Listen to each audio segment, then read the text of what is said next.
l'arme la plus dangereuse du diable contre une personne qui est disciplinée, c'est la distraction, c'est pas le péché. Ce que tu deviens dépend de comment est-ce que tu utilises ton temps. Que là où tu investis ton temps, tu vas devenir cela. Je voudrais vous rappeler que nous sommes sur le point de perdre une année. C'est terminé. L'année est à sa fin, c'est en train de s'achever. Et pendant que cette année s'achève, je voudrais vous donner certaines pensées. Des pensées avec lesquelles vous allez avancer pour les mois à venir et la nouvelle année qui va commencer. Sur le fait de racheter votre temps. Je voudrais me focaliser dans cette vidéo sur 10 clés pour maximiser votre temps et pour racheter votre temps. J'aimerais qu'on puisse noter ceci s'il vous plaît. La première chose d'abord que je vais vous dire, c'est que le don le plus commun que Dieu a donné aux êtres humains, c'est le temps. Et quand je parle de ce qui est commun, je parle de ce que tous les êtres humains sur Terre, la seule chose que nous avons qui est commun à nous tous, nous avons en proportion égale, c'est le temps. Nous avons des tailles différentes, des poids différents, des couleurs de peau différentes, différences en revenus économiques, différentes familles, différentes ethnies, différentes cultures. Mais il y a une chose que nous avons tous en commun, et là je parle de plusieurs milliards, près de 8 milliards d'êtres humains sur Terre aujourd'hui, et ça c'est le temps. Pourquoi c'est tellement important de faire mention de cela? C'est pour cette raison, c'est que la personne que tu es et ce que tu vas devenir dans la vie va dépendre entièrement de comment est-ce que tu utilises ton temps. Toi et moi avons le même temps, les mêmes nombres d'heures. Le milliardaire et celui qui commande l'argent, le mendiant, ils ont tous le même temps. Les jeunes et les vieux, le noir et le blanc, l'indien, l'asiatique, ils ont tous le même temps en proportion égale. Ils ont le même nombre d'heures tous les jours. Et le troisième point que je vais mentionner maintenant, c'est le suivant, c'est que le temps ne peut pas être arrêté. Mais les êtres humains peuvent contrôler leur temps. Tu ne peux pas arrêter une journée qui passe, tu ne peux pas arrêter une heure qui passe. Et ces heures n'ont pas de respect pour vous. Vous ne pouvez pas arrêter cela, mais vous pouvez contrôler comment elles vont être utilisées. Cela veut dire que même comme le temps ne peut pas être arrêté, on peut quand même le contrôler. Et ce que vous faites avec ça va déterminer qui tu vas devenir.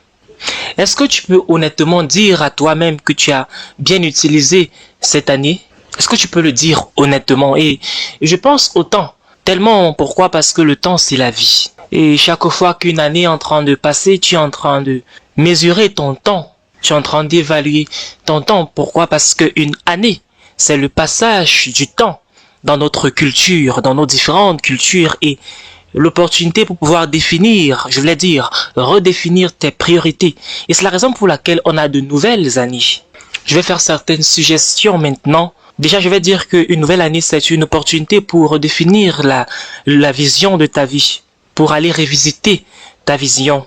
Deuxièmement, la nouvelle année, c'est l'opportunité de pouvoir redéfinir le but de ta vie pour vérifier si tu es encore sur le droit chemin ou tu dois réajuster les choses. Troisièmement, la nouvelle année, c'est l'opportunité pour pouvoir établir des objectifs qui valent la peine d'être poursuivis. Et je le dis comme ça parce qu'il y a des objectifs qui ne valent plus la peine en réalité. Quatrièmement, la nouvelle année, c'est une opportunité pour toi, pour pouvoir, tu peux maintenant enterrer ton passé, une opportunité d'enterrer ton passé et d'aller dans un nouvel avenir. J'aime les nouvelles années parce que le mot nouveau, le mot nouvelle année voulait dire qu'il y avait une année qui est passée. Autrement dit, le temps est également une bénédiction ou une malédiction dépendamment de comment est-ce que tu gères ton temps. Certaines choses sur le temps, on doit dire que le temps c'est la vie. Si je te demande quel âge as-tu, je suis simplement en train de te demander quelle est ta vie. Le nombre de temps que tu as passé sur la terre. Et tu vas dire que j'ai 80 ans, j'ai 15 ans, j'ai passé 15 ans sur terre. Et on mesure la vie en fonction du temps, on définit la vie en fonction du temps. La vie est mesurée en fonction du temps parce que la vie est déterminée de comment est-ce qu'on utilise notre temps. La vie est vécue dans le temps. La vie est qualifiée même par le temps. Et le passage du temps, c'est le passage de la vie. Ce que tu deviens dépend de comment est-ce que tu utilises ton temps. Il faut dire que la vie s'arrête quand le temps s'arrête. Quand tu meurs, ton temps s'arrête. Quand tu meurs, tu sors du temps, le domaine du temps, pour maintenant entrer dans ce qu'on appelle l'éternité. Donc, la mort, c'est quand la vie quitte le temps. Et nous sommes sur le point de pouvoir entrer dans une nouvelle année. et le temps est temporaire, mais la vie est éternelle. On a été mis dans le temps pour plusieurs objectifs pour vivre une portion de la vie. Et voici ce que j'ai découvert sur le temps. Il faut dire que le temps est une interruption dans l'éternité. Je définis également le temps comme une petite mesure de l'éternité. Le temps est une petite portion de l'éternité. Le temps est une tranche de l'éternité avec un début et une fin. Le temps est une période limitée au cours duquel une action, un processus existe ou se déroule. Autrement dit, le temps est une mesure de l'espace. Le temps lui-même a sa propre force. J'étais en train de penser à ceci dernièrement en Ecclésiaste au chapitre 3 et tu voudrais peut-être lire cela avec moi. J'ai vu quelle occupation Dieu réserve aux humains. Il a fait toutes choses belles au moment voulu. Il a même mis dans le cœur de l'homme la pensée de l'éternité. Même si l'homme ne peut pas comprendre l'œuvre que Dieu accomplit du début à la fin. Cette phrase est très chargée et je ne voudrais pas entrer en profondeur, mais ce que je vais vous expliquer par rapport à ça, c'est dire que Dieu fait toutes choses belles en son temps. C'est le mot hébreu. Le mot belle, c'est le mot hébreu qui veut dire mature. Donc Dieu va mûrir toutes choses en son temps. Donc il y a un temps pour la maturité, un temps pour le mûrissement. Donc Dieu a créé le temps, mais il ne vit pas lui-même dans le temps. Et cela veut dire que quand Dieu nous parle, on doit faire très attention parce que Dieu, lui, vit dans l'éternité, mais nous a mis dans le temps. Il a conçu le temps pour rendre les choses faciles pour nous. Dieu a créé le temps pour nous donner une portion de l'éternité. Et Dieu a créé le temps pour que nous puissions vivre dans le temps et expérimenter le soulagement de ce qu'on appelle l'éternité. Je l'ai mentionné il y a un temps et je vous ai dit par exemple que si vous vivez dans l'éternité, c'est un endroit difficile à vivre. Pourquoi? Parce que si vous êtes malade dans l'éternité, vous allez être malade éternellement. Vous savez quand Dieu a dit que Adam ne devait pas toucher l'arbre de la vie après qu'il ait mangé le fruit défendu. Ce qu'il a fait, c'est qu'il a mis un chérubin à l'entrée du jardin pour protéger le jardin, pour protéger l'arbre de la vie. Parce que si Adam, après avoir mangé le fruit défendu, mangeait le fruit de l'arbre de la vie, on devait être sans espoir, parce qu'il devait être éternel. Parce que si tu fais quelque chose dans l'éternité, ça devient quelque chose d'éternel. Je remercie Dieu pour le temps. Le temps est un soulagement, parce que les choses ne sont pas éternelles. Genèse 1,14 nous dit quand Dieu a créé le temps. Et cela dit, et Dieu dit qu'il y a des luminaires dans l'étendue du ciel pour séparer le jour de la nuit. Ils serviront de signes pour marquer les époques, les jours et les années. Donc Dieu a créé le temps. Littéralement, quand il a créé l'univers, il a mis cela en place, les luminaires. C'est comme une montre. Et c'est ce que les scientifiques même disent. C'est quelqu'un qui a programmé cela. Parce qu'il y a forcément un créateur, parce qu'il y a tellement de précision dans l'univers. Et pendant que les planètes sont en train de tourner autour du soleil, il y a quelqu'un qui a sûrement mis cela en place. Et c'est Dieu qui a créé tout cela. Pourquoi? Parce qu'il doit avoir une mesure pour les jours et les années. En d'autres termes, Dieu le dit que c'est bon. Est-ce qu'on peut dire ensemble que c'est bon? Dieu vit que c'est bon. Quel est le but donc du temps? Le temps est donné pour nous sortir de l'éternité. Deuxièmement, le temps est donné pour nous protéger de vivre indéfiniment. Par exemple, si tu avais une douleur dans ton dos en éternité, ça devait être une douleur éternelle, surtout en vivant sur terre. Dieu merci pour le temps. Le temps a un début et une fin. Le temps est également donné pour mesurer l'existence de la vie et définir la vie, pour mesurer la qualité de la vie. Le temps est donné pour rendre compte pour notre vie et définir une distance entre notre début et notre fin. Le temps est donné pour vivre la vie en dose. Le temps est donné pour mesurer le but de notre vie. Pourquoi est-ce que nous vivons? Je remercie Dieu pour le temps.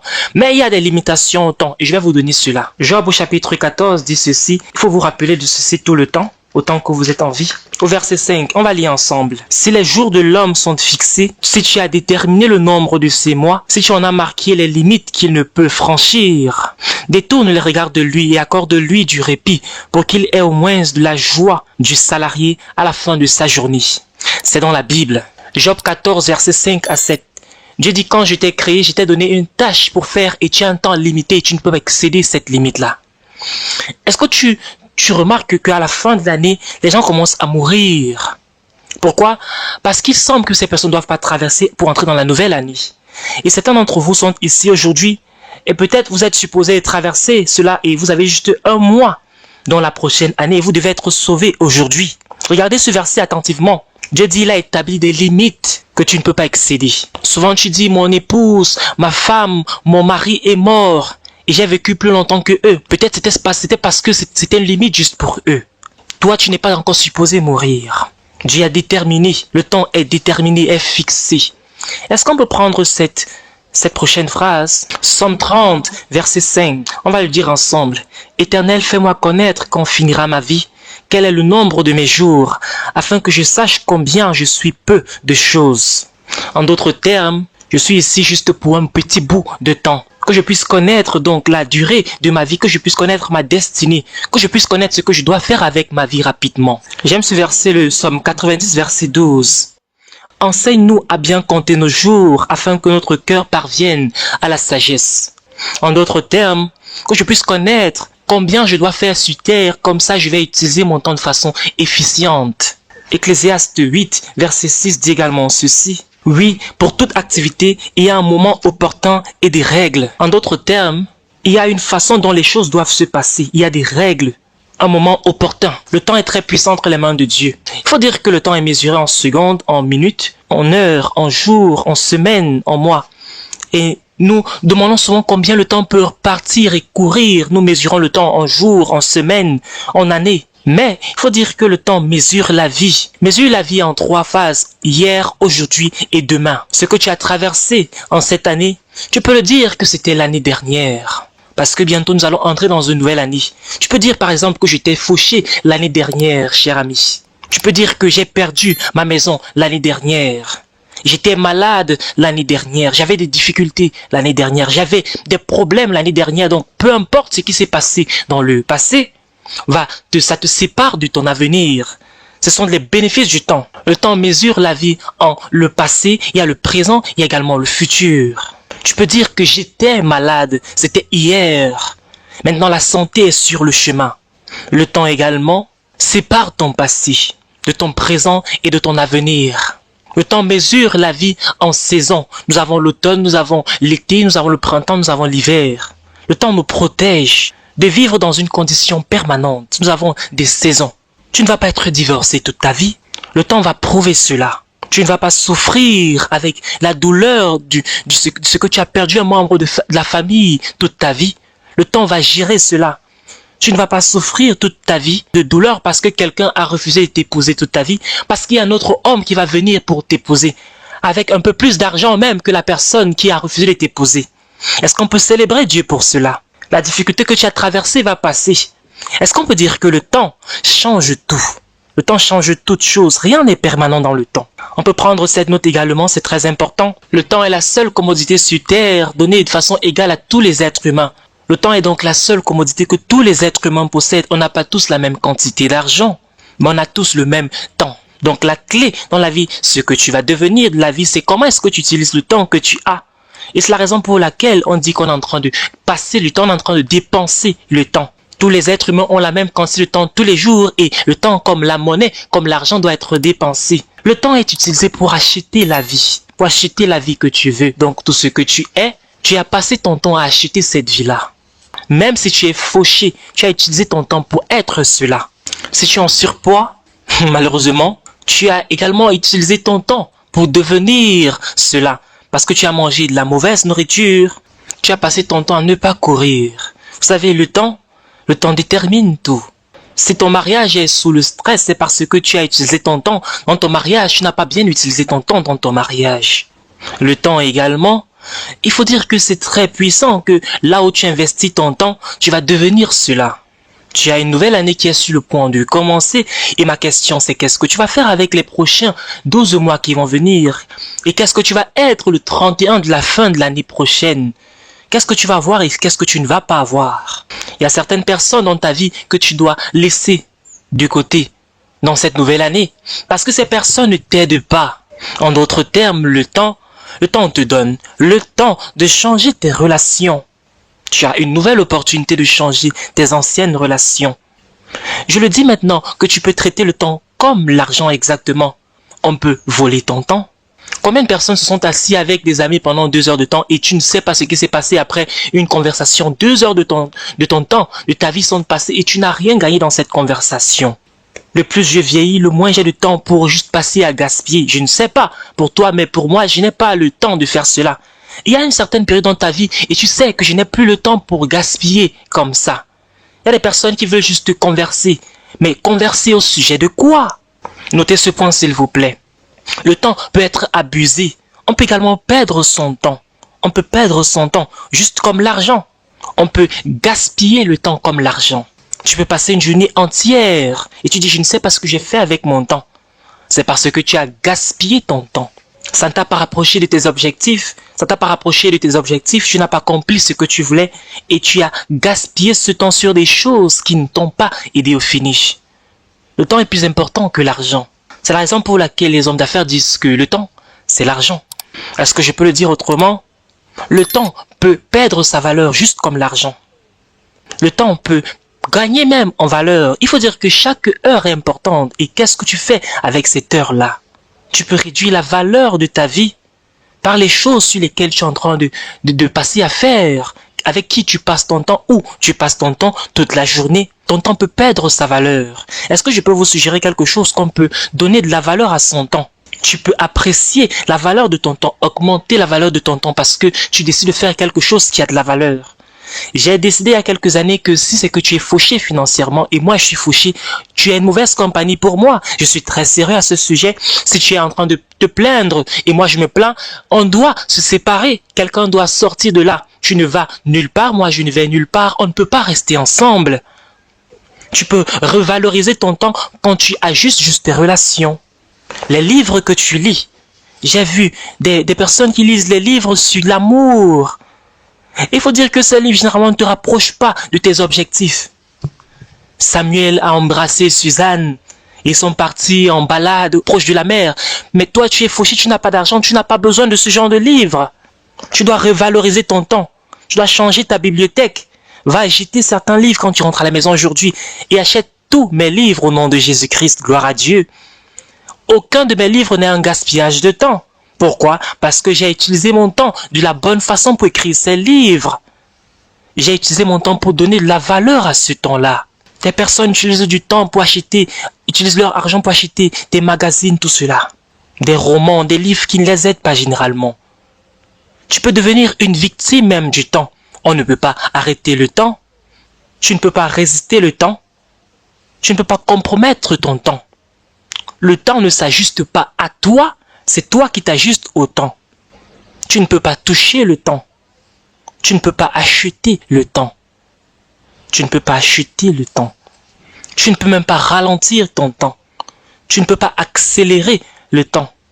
Jusqu'à ce que tu meurs, tu es victime du temps. Et la seule chose que tu peux faire donc pour rendre le temps ton ami, c'est que tu dois gérer ton temps. Et un verset qui m'a tellement béni, le Psaume 90, verset 10. La durée de notre vie s'élève à 70 ans. Voici ce que la parole de Dieu dit. Et pour les plus robustes, à 80 ans.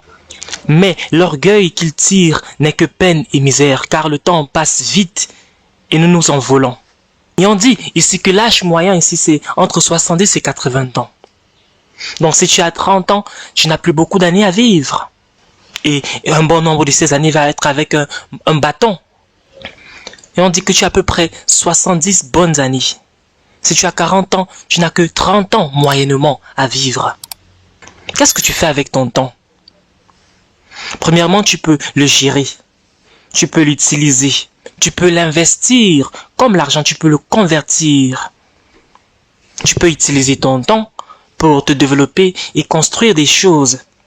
Tu peux avoir de la valeur par ce que tu fais. Le temps t'est donné par Dieu comme un don. Éphésiens 5 dit ceci. Réveille-toi, toi qui dors. Réveille-toi. Parce que tu peux vivre toute ta vie et tu es en train de sommeiller. Et cela dit donc, réveille-toi, toi qui dors, et Christ t'éclairera. Le verset 15 dit ceci. Fais donc attention à la façon dont tu te conduis. Ne vous comportez pas comme des fous, mais rachetez le temps car les jours sont mauvais. Racheter le temps. Et j'ai fait ceci pendant les 40 dernières années de ma vie. J'ai maximisé tout mon temps. J'ai commencé quand j'étais encore adolescent. Quand mes amis étaient en train de jouer des jeux, moi j'étais en train de lire la Bible. Quand mes amis cherchaient des copines, moi j'étais en train de lire la Bible, écrire des chansons. Quand des personnes lisaient des romans, moi j'étais en train de lire la parole de Dieu. Donc ne sois pas jaloux de moi parce que moi j'ai bien utilisé mon temps. Je suis le produit de comment j'ai utilisé mon temps. Combien de fois est-ce que tu as lu la Bible en cette année? Est-ce que tu as lu la Bible en cette année? Donc est-ce que tu connais la parole de Dieu? Ta vie, c'est comment tu as utilisé ton temps. Et donc ceci au prochain verset, ne vous enivrez pas de vin, cela mène à la débauche. Ne vous enivrez pas de vin. Soyez au contraire remplis du Saint-Esprit. Rachète le temps, utilise ton temps de la bonne façon. Rassure-toi que tu investis ton temps de la façon qui va te bénéficier. Est-ce qu'on peut écrire le mot racheter? Quand on dit que tu rachètes quelque chose, ça veut dire que tu repossèdes quelque chose. Tu recontrôles quelque chose. Quand la Bible dit que tu dois racheter le temps, ça veut dire qu'il y avait du temps qui était tien. Maintenant, tu dois racheter ce temps. Tu passes maintenant la prochaine année à racheter ton temps. Donc peut-être tu dois dormir un peu plus tard. Tu dois arrêter peut-être des clubs dans lesquels tu appartenais. Sortir de certaines organisations qui ne t'amènent nulle part. Prendre des cours du soir parce que tu es en train de racheter du temps. Tu ne peux plus avoir une vie normale parce que tu as perdu du temps par le passé. Maintenant, tu veux racheter ce temps-là. Racheter le temps doit dire que tu dois travailler un peu plus dur. Racheter le temps veut dire que tu dois être un peu plus focus. Racheter le temps doit dire que peut-être tu dois abandonner certaines choses qui t'apportaient du plaisir. Maintenant, tu dois rechercher des choses qui vont te donner de l'intelligence. Racheter le temps veut dire que tu dois recontrôler ton temps, que tu dois réclamer ton temps. Ça veut dire que tu dois accomplir ce que Dieu t'a demandé d'accomplir. Racheter le temps veut dire que tu dois convertir le temps en valeur. Racheter le temps doit dire que tu dois maintenant payer ta dette. C'est ça, racheter le temps. Payer la dette que tu dois. Non pas seulement à Dieu, mais à ta vie. Il y a des choses que tu étais supposé faire depuis. Tu as une dette à toi-même, envers toi-même. Tu dois maintenant te payer cette dette-là. Et j'espère qu'en cette nouvelle année, tu vas commencer à rembourser ces différentes dettes-là. Que tu vas te retrouver sur le droit chemin et tu vas te refocaliser sur ce que tu es supposé faire. Et c'est la raison pour laquelle il dit dans Éphésiens, lève-toi, toi qui dors. Fais très attention comment est-ce que tu vis. Non pas comme un fou, mais comme un sage. Maximisant toute opportunité. Parce que les jours sont mauvais. Les jours sont mauvais. Tout le monde veut avoir ton temps aujourd'hui. Et la moitié de ces personnes n'ont pas le mérite de cela. Je lisais la Bible une fois. Et j'avais 18 ans quand j'ai lu cela. J'étais un jeune, je voulais impressionner les gens. Donc si quelqu'un me demande peut-être l'argent pour acheter la cigarette, je donnais même l'argent. Quelqu'un était sourd, il me demandait de l'argent et je donnais. Il me disait qu'il veut manger, je lui donnais de l'argent. Et j'ai lu la Bible et la Bible m'a dit qu'il faut donner avec discrétion. Est-ce que vous savez ce que cela veut dire? Ça veut dire que tu dois vérifier qui te donne, qui te demande l'argent. Même ceux qui demandent ton temps. Si quelqu'un te dit je veux te voir, pourquoi est-ce que tu veux me voir? Et quand on va venir ensemble, on va discuter de quoi? Tu seras étonné combien de personnes veulent me rencontrer aujourd'hui. Et je dois faire très attention. Très souvent, je m'assois avec des personnes, des gens disent qu'ils veulent me rencontrer. Et quand je viens, ils commencent à dire qu'on va parler de quoi. Et je suis étonné. Comment se fait-il, c'est toi qui as décidé de venir me voir et tu dis qu'on va parler de quoi? Et ils me disent, qu'est-ce que le Seigneur a dit que tu puisses me dire? Sérieusement? Et cela se passe. Et j'ai dit, quoi? Le Seigneur ne m'a rien demandé de te dire. Le Seigneur a demandé que je te dise de partir. Parce que c'est toi qui appelle, qui convoque la réunion. Est-ce que tu as une parole de prophétie pour moi? Je dis non. Et je vais te donner une parole si tu veux. Et si tu veux une parole de prophétie, je vais te la donner. Tout ce que tu fais, fais-le vite. Et c'est très sérieux, chers amis. Les gens vont abuser de ton temps. Note ce prochain point, s'il te plaît. Racheter ton temps veut dire que tu repossèdes ton temps et tu recontrôles ton temps. Racheter ton temps veut dire que tu convertis en opportunité pour pouvoir accomplir ton but. Ça veut dire que tu vas concevoir tes jours pour apporter de la valeur dans ta vie. Que cette nouvelle année soit une année où tu vas concevoir ton temps, tu vas planifier tout. On contrôle son temps en planifiant. Si tu ne contrôles pas, si tu ne planifies pas ton temps, quelqu'un d'autre va planifier ta journée. Le temps, comme toutes les autres commodités, doivent être protégés, doivent être gérés, doivent avoir une vision. Le temps doit avoir une vision, doit avoir un focus, doit avoir un but. Le temps doit avoir des résultats mesurables. Si on passe du temps ensemble, je vais dire que quel est le résultat de cette conversation? Qu'est-ce qu'on a fait avec ce temps? Qu'est-ce que tu vas faire avec ces 12 mois à venir? Je ne parle pas de ce que tu as passé les 12 derniers mois à faire parce que c'est déjà passé. Maintenant, tu as une nouvelle année que Dieu est en train de te donner. Voici maintenant les 10 clés pour racheter ton temps. Voici là où je veux conclure ce message. Voici comment on rachète le temps. Voici comment maximiser son temps. Voici comment on rachète son temps tous les jours. Il faut avoir un plan. Documente un plan. Il faut établir des plans pour ce que tu vas accomplir en cette année. Mets cela sur papier. Deuxièmement, établis des priorités sur la base de ce plan-là. Ceci est très important. Troisièmement, poursuis ta passion uniquement. Identifie cette passion et va après cette passion-là seulement. Parce qu'il y a tellement de personnes qui vont te distraire et tu ferais mieux de rester avec cette passion.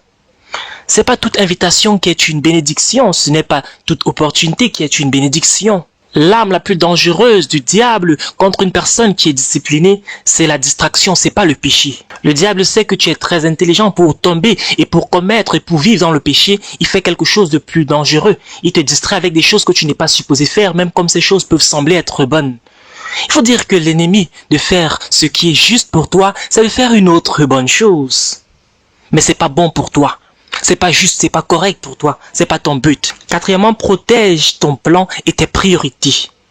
Je sais de quoi je parle, chers amis. Tu vas être attaqué par tellement d'opportunités, mais tu dois protéger ton temps et tes priorités de l'intérêt des autres personnes. J'ai une idée, j'aimerais qu'on puisse faire cela, Protège tes priorités, protège ton temps. Et si je vais après ton idée, si je poursuis ton idée, cela risque de me distraire de faire ce que moi, je suis supposé faire. Tu dois protéger tes priorités, ton temps. Qu'est-ce que le prochain point dit? Identifie tes valeurs. Identifie ce qui a de la valeur, qui est important pour toi. Si tu ne fais pas cela, tu vas perdre le temps. Le sixième point, prends des décisions sur la base de ta destinée. Et on a un message qui parle de cela, sur la vision.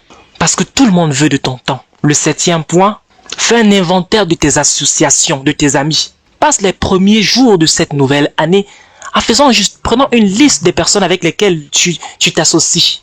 Et demande-toi, combien de ces personnes m'amènent vers ma vision? Et tu vas être choqué qui est en train de gaspiller ton temps. Et le huitième point, il faut revoir tes investissements. Dans quoi est-ce que tu investis ton temps? Des personnes passent des heures à regarder la télévision. Des heures à regarder des programmes télévisés sur leur téléphone également. Les gens passent des heures sur les réseaux sociaux. Et même sur ces programmes, vous allez voir tellement de choses, un peu d'adultère ici, un peu de péché là-bas. Et tu passes toutes tes journées à consommer ceci. Tu es en train de consommer ton temps. Fais un inventaire de ce que tu fais avec ton temps. Le neuvième point, ne cherche pas à plaire à tout le monde. Si tu veux racheter ton temps, ne cesse de vouloir que tout le monde soit content. Tout le monde ne peut pas être content. La moitié des personnes qui sourient avec toi ne t'aiment pas. Accepte cela. Et le reste des personnes t'acceptent juste. Parce qu'ils n'ont pas trop de choix. Vous savez, les êtres humains vont t'aider à ne rien faire et vont aller faire une autre chose sans toi. Tu dois racheter ton temps en révisant. Qui est-ce que tu cherches à plaire aujourd'hui? Il y a des personnes que tu cherches à plaire qui ne t'aiment même pas. J'aime ce que Jésus-Christ a dit. Il dit, je vis pour vivre, je vis pour plaire à mon Père uniquement. Je vis pour avoir l'approbation de mon Père uniquement. Cesse de chercher à avoir l'approbation de tout le monde, de chercher à plaire à tout le monde. Fais ce que tu es supposé faire. Tu dois faire attention pour pouvoir racheter ton temps. Et le dixième point, oublie le passé. Ça, c'est le dixième point. Oublie le passé et conçois un nouvel avenir. Il faut concevoir une nouvelle année. Tu dois concevoir ton temps. Deviens un architecte de ta vie. Ceci va demander un certain exercice, mais tu dois passer le temps à faire cela. Mais tu dois t'asseoir. Tu dois t'asseoir pour pouvoir concevoir une année. Sinon, tu vas vivre l'année, la vie d'une autre personne. Ils vont te donner leur propre plan. Toute chose qui arrive doit être en association avec ce que tu veux dans la vie. La direction que tu donnes à ta vie. Je te laisse avec cette parole. Tu as gaspillé un peu trop de temps. C'est fini. Fais quelque chose avec ton temps. Retrouve le droit chemin. Recontrôle ton avenir en faisant un plan. Oublie ce que tu n'as pas accompli. Ne sois pas ta propre dépression. C'est fini. Hein? C'est pas bon de regarder le passé. Jean 7 dit ceci, parole de Jésus-Christ. Jésus-Christ a dit ceci.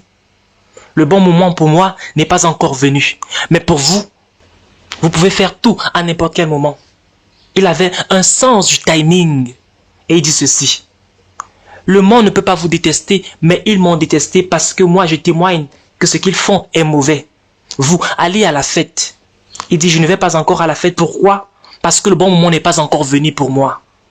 Il y a certaines choses que tu n'es pas encore supposé faire. Et certaines personnes voudraient que tu puisses les accompagner à faire cela. Si tu connais la volonté de Dieu et tu documentes la volonté de Dieu pour ta vie, cela va contrôler comment est-ce que tu passes ton temps, comment est-ce que tu passes ta vie. Jeune homme, jeune femme, père, mère, je te supplie que ce soit la dernière année que tu vas gaspiller.